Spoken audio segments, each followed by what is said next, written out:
এর আগের ক্লাসে আমরা দেখেছিলাম যে কিভাবে ব্যাংক রিকনসিলিয়েশন করতে হয়। এখন এই ব্যাংক রিকনসিলিয়েশন করতে গিয়ে কিন্তু আমরা নানান ধরনের ভুল করতে পারি। হতে পারে আমরা চার্ট অফ অ্যাকাউন্টে ভুল করলাম, অথবা যে কোনো কিছু ভুল হতে পারে, এডিট করতে হতে পারে। তো এই বিষয়গুলোই আজকে আমরা শিখব। ফার্স্টে অ্যাকাউন্টিং এর আন্ডারে আমি হচ্ছে ব্যাংক অ্যাকাউন্টসে চলে আসলাম। আমরা হচ্ছে মেট্রো ব্যাংকে রিকনসিলিয়েশন করেছিলাম, আমি মেট্রো ব্যাংকে চলে যাই।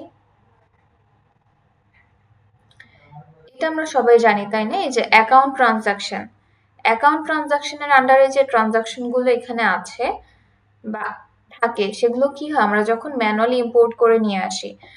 আমি একটু ডুপ্লিকেট করে দেখাই। যেমন আমি এখানে একটা ইনভয়েস রেকর্ড করি।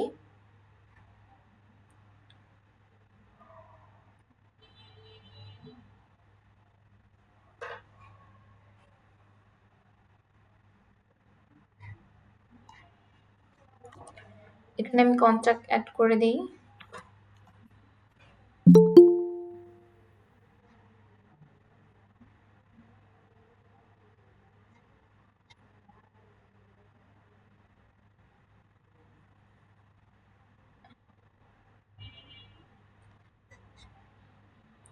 এখানে হচ্ছে আমি আইটেম অ্যাড করে দিই।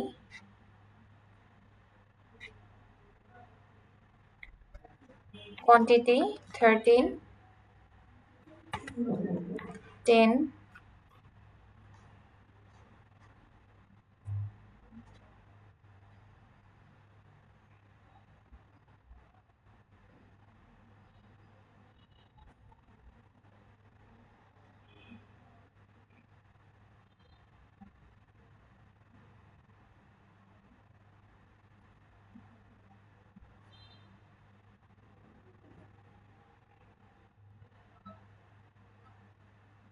আচ্ছা এটা আমি অ্যাপ্রুভ করে দিই এখান থেকেই। অ্যাপ্রুভ করলাম, হ্যাঁ অ্যাপ্রুভ করার পর এখন আমি এটা পেমেন্ট রিসিভ করব। কোন অ্যাকাউন্টে রিসিভ করেছি? Metro bank. এইটা কিন্তু আমি এই যে ম্যানুয়ালি করছি। এই যে ম্যানুয়ালি যে ট্রানজাকশনটা রেকর্ড করলাম, এটাই কিন্তু আমার এই যে মেট্রো ব্যাংকে টাকাটা রিসিভ করেছি, মেট্রো ব্যাংকের অ্যাকাউন্ট ট্রানজাকশনে চলে আসবে, কারণ এটা আমি ম্যানুয়ালি করেছি। আমি একটু রিলোড দিই সেন্টারটা। এই যে আমার এই সেন্টারে চলে এসেছে এবং আনরিকনসাইল অবস্থায় আছে। এই যে অ্যাকাউন্ট ট্রানজাকশনে এটা চলে এসেছে। বাট এই সেম ইনভয়েসটা যদি আমি ম্যানুয়ালি এই ইনভয়েস সেন্টারে গিয়ে রেকর্ড না করে জাস্ট পিডিএফটাকে সিএসভিতে কনভার্ট করে ব্যাংক স্টেটমেন্ট থেকে সরাসরি ইম্পোর্ট করে নিয়ে আসতাম, তাহলে কিন্তু এই ট্রানজাকশনটা হচ্ছে আমার ব্যাংক স্টেটমেন্ট সেন্টারে থাকতো। এখন যখন আমরা ব্যাংক রিকনসিলিয়েশন করব, যখন এই অ্যাক্টিভিটি গুলো করবে, এগুলোতে কিন্তু আমাদের ভুল হতে পারে। তো আমরা ডিলেটও কিন্তু করতে পারি অনেক সময়। তো অ্যাকাউন্ট ট্রানজাকশনে কোনো ডেটা যখন আমরা ম্যানুয়ালি এন্ট্রি করে নিয়ে আসব, সেটা ডিলিট করলে বিষয়টা কেমন হবে? আর হচ্ছে আমরা যদি কোনো ডেটা ইম্পোর্ট করে নিয়ে আসি ব্যাংকের ডেটা, সেটা যদি ডিলিট করি সেটা কি হবে সেটা একটু জানি। তো ডিলেট শব্দটা শুনলেই কিন্তু একটু নেগেটিভ কিছু বোঝায়, ক্লায়েন্ট বুঝে ফেলবে কোথাও ভুল করেছে, সেই ভুলটা সংশোধন করতে গিয়ে ডিলিট করছি। তো কুইকবুকস অনলাইন সফটওয়্যার দেখা যায় ডিলিট করে ডেটা কিছুটা রিমুভ করা যায়, বাট জেরো সফটওয়্যারে কিছু কিছু ক্ষেত্রে বেশ রেস্ট্রিকশনস আছে। যেমন এই যে ব্যাংক স্টেটমেন্ট, হ্যাঁ ব্যাংক স্টেটমেন্টে কি হয় আমরা ডেটা ইম্পোর্ট করে নিয়ে আসি, এখানের কোনো ডেটা যদি আপনি ডিলিট করেন, আমি একটা ডিলিট করে দেখাবো, যদি ডিলিট করেন সেটা এখানে শো করবে, এখান থেকে পার্মানেন্টলি রিমুভ হবে না। যেমন ফার্স্টে আমরা এটা একটু করি, আমি এটা অন করি, অন করার পর অপশনসে চলে যাই। এটা হচ্ছে ফার্স্ট আমি রিমুভ অ্যান্ড রিডো করব।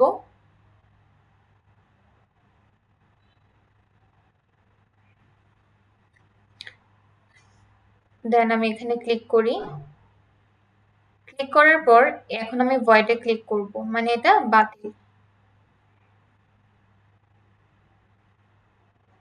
এখন আমরা একটু এই সেন্টারটাতে চলে আসি।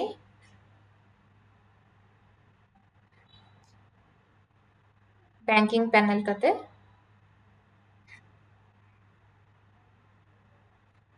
এখন কিন্তু আমরা এরর ফিক্সিং শিখছি, ঠিক আছে? এই যে এটা আমি ম্যানুয়ালি অ্যাড করেছিলাম, এটা আমি ভয়েড মানে বাতিল করে দিয়েছি। এটা যদিও পুরোপুরি ডিলিট হয়নি সফটওয়্যার থেকে, সফটওয়্যারে আছে, বাট এটা ভয়েড বাতিল নামে আছে। এটা হচ্ছে আমার ইনভয়েস সেন্টারে আছে, বাট এখানে কিন্তু আমার শো করছে না। এটা তো বুঝলাম যেটা আমরা অ্যাকাউন্ট ট্রানজাকশনের মাধ্যমে ম্যানুয়ালি এন্ট্রি করে নিয়ে আসি, বাট যেই ট্রানজাকশন গুলো আমরা ইম্পোর্ট করে নিয়ে আসি সেইটা যদি ডিলিট করি তখন কি হবে? সেইটা এই সেন্টারে থাকবে প্লাস ডিলিট লিখে থাকবে। আমি একটা করে দেখাই, যেমন মেল চিম্পেট আমি ক্লিক করলাম, করার পর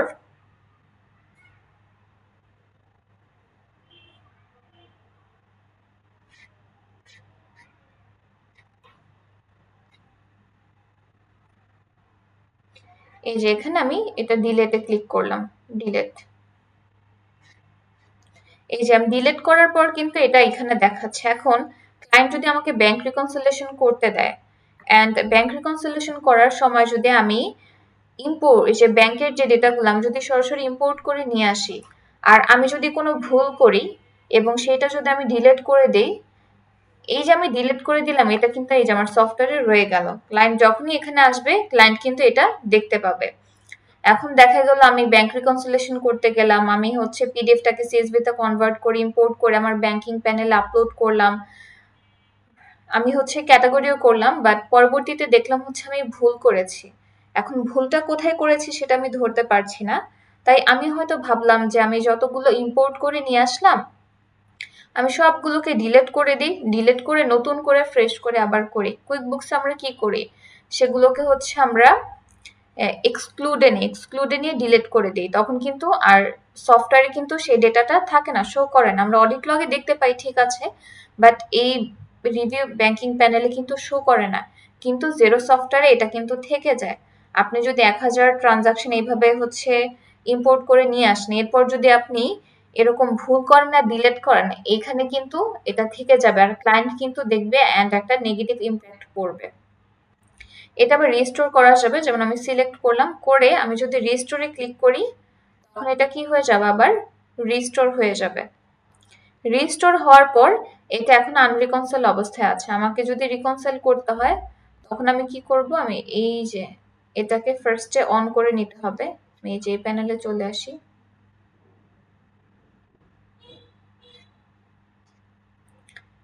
এটাকে আমরা ম্যানুয়ালি রিকনসাইল করে দিব। ওপেন করলাম, অপশনে ক্লিক করব, করার পর মার্ক অ্যাজ রিকনসাইল।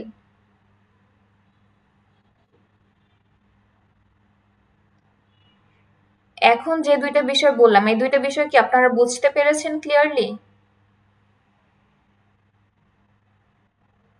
কি ব্যাপার, কারো কোনো কথা নেই কেন?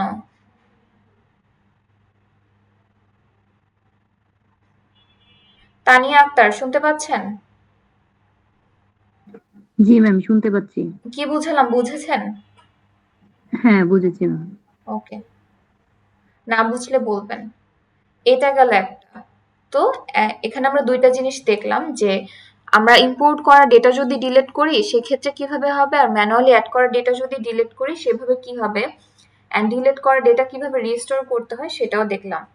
এখন যদি এমন হয় চার্ট অফ অ্যাকাউন্টে ভুল করলাম, তো চার্ট অফ অ্যাকাউন্টে ভুল যদি আমরা করে থাকি কুইকবুকসে কি হয়, আমরা হচ্ছে এই যে ব্যাংক রেজিস্টার গিয়ে ঠিক করি। তো জেরো সফটওয়্যারে যদি হয় সেক্ষেত্রে আমরা কিভাবে করব?